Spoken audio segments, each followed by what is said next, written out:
A continuación les voy a hablar acerca de la espirometría. ¿Qué es la espirometría? Entonces, la espirometría junto con los gases arteriales es la prueba de función pulmonar más usada y estandarizada. Esta va a evaluar la capacidad ventilatoria de un individuo, es decir, de un paciente, y la capacidad de ingresar y expulsar aire, es decir, una inspiración máxima hasta una expiración máxima. La espirometría va a tener dos gráficos. El primer gráfico va a medir lo que es el volumen en función del tiempo, y el segundo gráfico va a medir lo que es el flujo en función del volumen.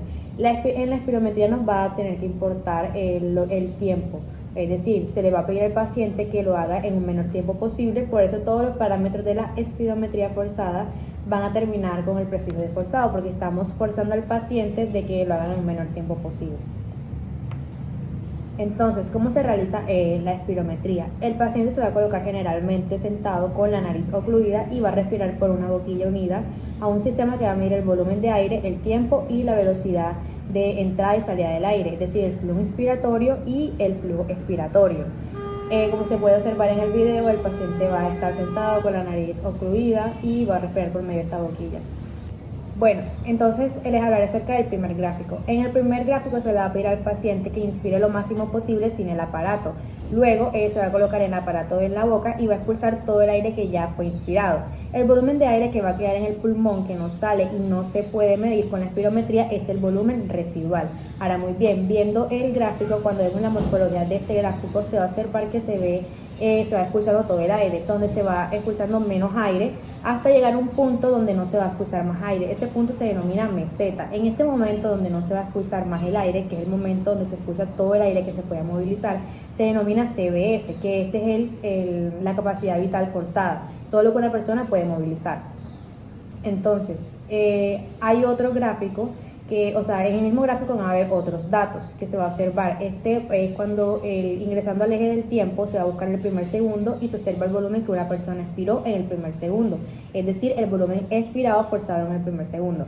El volumen expirado forzado en el primer segundo o el volumen expirado forzado sub 1. Estos van a ser los principales parámetros que vamos a observar en el gráfico de volumen en función de tiempo, es decir, el CVF, que es el momento donde se va a llegar a la meseta, que es el máximo volumen que se sacó, y el BEF sub 1, que es el volumen que se pudo expirar en el primer segundo.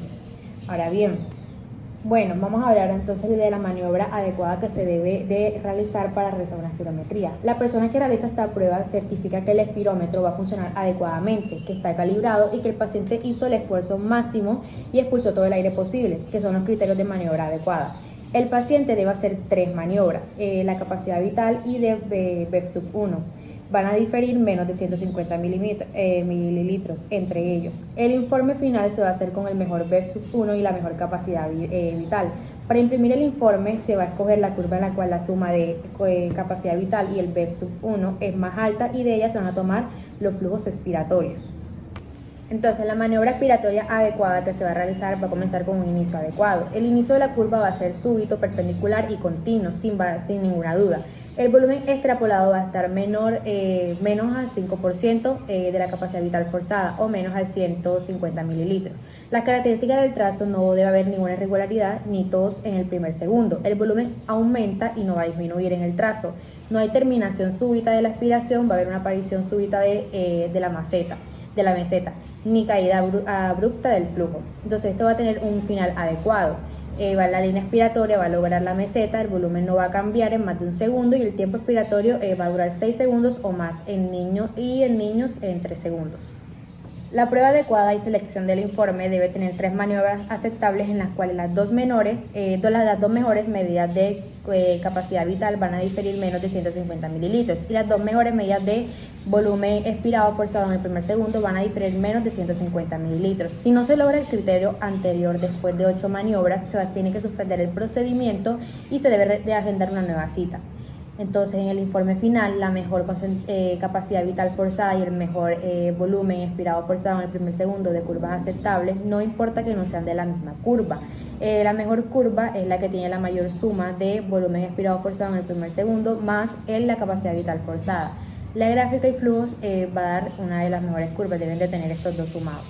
La espirometría va a tener 2 grupos o 2 patrones de patologías respiratorias. Encontramos el patrón obstructivo y el patrón restrictivo. En el patrón obstructivo, estas son enfermedades características por una afectación a nivel de la vía aérea de conducción. y esta afectación va a generar un aumento de la resistencia y aumento de la pérdida de energía, generando disminución en el flujo, y estas personas con enfermedades con un patrón obstructivo van a padecer de asma o EPOC. Entonces podemos observar en el gráfico que se va a obtener la capacidad vital forzada normal o levemente disminuida, pero estas van a tardar más tiempo en poder sacar todo este aire. Encontramos ahora el patrón restrictivo. Las patologías que generan un patrón restrictivo son características por afectar el parénquima pulmonar. Acá hay una restricción del pulmón al movilizar el aire. Pueden padecer de fibrosis pulmonar, neumonía, que es la ocupación de los alvéolos por material infeccioso, y una neumonectomía. La neumonectomía es cuando te van a extraer un pulmón y queda solamente con uno. Entonces acá observamos en la espirometría que tiene una morfología normal, pero la capacidad vital forzada está disminuida porque esta persona solo va a tener un pulmón, como le realizaron una neumonectomía. Entonces podemos observar acá que el patrón obstructivo, como mencioné anteriormente, la capacidad vital forzada se va a mantener conservada o levemente disminuida, y el volumen expirado forzado en el primer segundo va a estar menor. El volumen va a estar menor y el volumen se va a encontrar disminuido.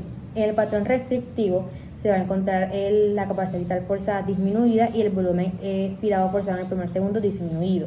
Un dato interesante es que el volumen expirado forzado se va a encontrar disminuido en todas las patologías.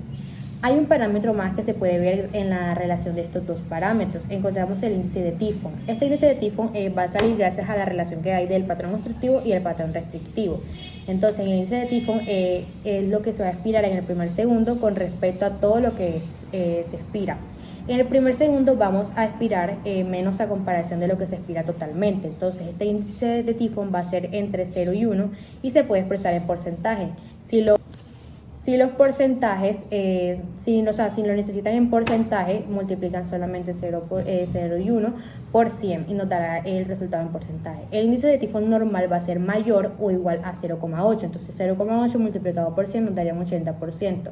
Normalmente en el primer segundo el paciente va a expirar el 80% de todo lo que se expira. Entonces, cuando una persona realice una espirometría, él aproximadamente va a durar 7 segundos. En el primer segundo va a expulsar 80% y en los 6 segundos restantes va a expulsar el 20%.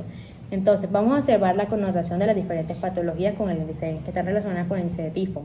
Las patologías obstructivas, si se acuerdan que yo había mencionado que estas patologías obstructivas van a tener un volumen expirado forzado en el primer segundo disminuido y la capacidad vital forzada se va a encontrar normal.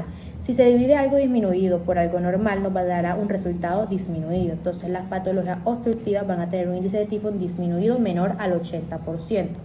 Las patologías restrictivas, ¿se acuerdan que yo había mencionado que estas tienen un volumen expirado forzado disminuido y la capacidad vital forzada también va a estar disminuida? La clave de las patologías restrictivas es que ambas van a disminuir de manera proporcional. Entonces, cuando yo divido algo disminuido sobre algo disminuido, proporcionalmente el resultado que me dan estas patologías restrictivas del índice de Tifon es normal. Un índice de Tifon disminuido me habla que esa persona tiene un componente obstructivo, es decir, una persona que tiene una patología que tiene un volumen expirado forzado en el primer segundo disminuido, pero un índice de Tifon disminuido, no puede nunca tener un componente restrictivo puro, porque el índice de Tifon en el restrictivo puro se encuentra normal.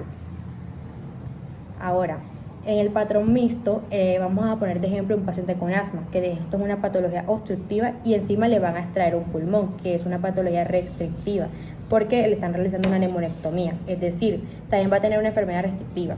Entonces, cuando vemos un patrón mixto, vemos que se va a comportar de esta manera. Como un patrón obstructivo, ya que tiene poca pendiente, y como un patrón restrictivo, ya que tiene baja capacidad vital forzada.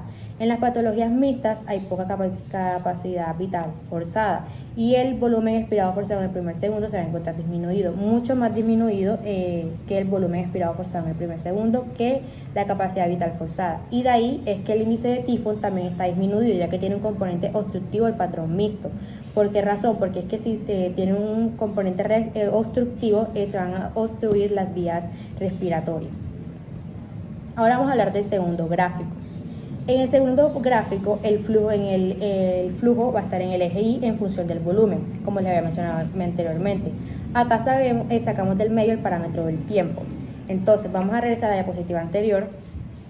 Entonces, ¿se acuerdan que en este gráfico era volumen en función del tiempo? Como esto es volumen y esto va a ser tiempo, la pendiente de este gráfico es la relación de Y sobre X. Entonces, Y sería volumen, X sería tiempo, y el volumen sobre tiempo va a dar un flujo. Entonces, este gráfico va a tener esta morfología. Una fase ascendente hasta llegar al máximo punto y una fase descendente hasta llegar a un cierto volumen. Se puede también expresar en mililitros o en porcentajes.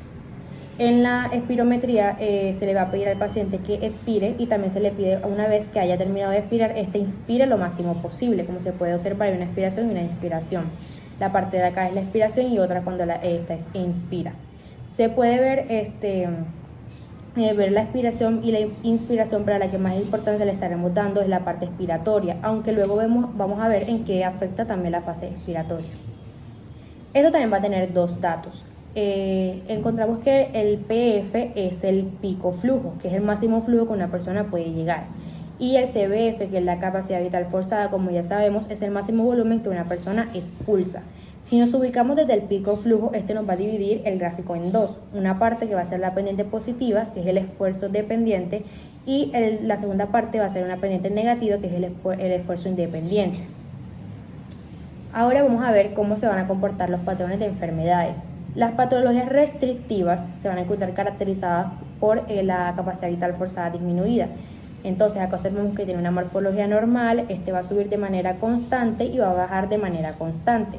Pero la capacidad vital forzada se va a encontrar menor, o sea, se va a encontrar disminuida en comparación con el otro.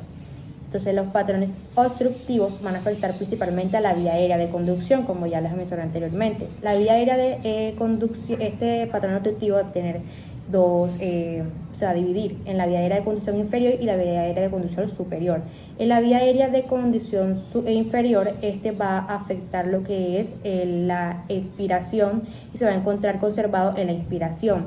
Y la vía aérea de conducción superior se va a encontrar afectado en la inspiración y se va a encontrar conservado en la expiración. En la vía aérea de conducción inferior, esto pueden poner de ejemplo como el asma y el EPOC.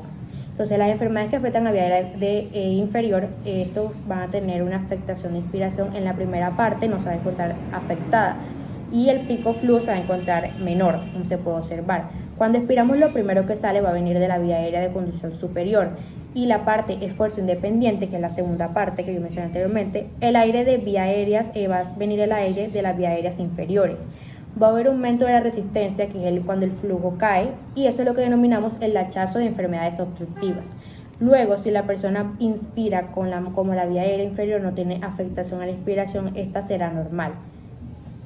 Entonces, personas con patologías obstructivas van a tener una morfología distinta con el hachazo, y las concentraciones, la capacidad vital forzada se va a mantener conservada. Ahora bien, en las enfermedades de vía aérea superior, vamos a poner de ejemplo la laringitis y la epiglotitis. Podemos observar en el gráfico que hay una expiración normal y una inspiración menor. Entonces encontramos también la patología mixta, que acá podemos poner de ejemplo el asma o el EPOC. Y a la vez le traen al paciente un pulmón, que se denominaría una neumonectomía. La capacidad vital forzada se va a encontrar menor y el hachazo va a tener un hachazo de enfermedades obstructivas. Entonces, cuando inspira está menor y el PF está disminuido, el pico flujo. Entonces, ¿por qué el pico flujo está disminuido? Eso se puede causar por cualquier tipo de enfermedad, ya sea por patrones obstructivos, patrones restrictivos, patrones mixtos o falta de esfuerzo de la persona. Como yo mencioné anteriormente, cuando se le pide al paciente que inspire de un máximo volumen, inspire lo máximo que pueda, y si la persona lo hace, no inspira lo máximo, va a dar entonces que el pico flujo se va a encontrar disminuido, se va a encontrar anormal, porque es que la persona no expiró ni inspiró del máximo. Entonces, encontramos el test broncodilatador.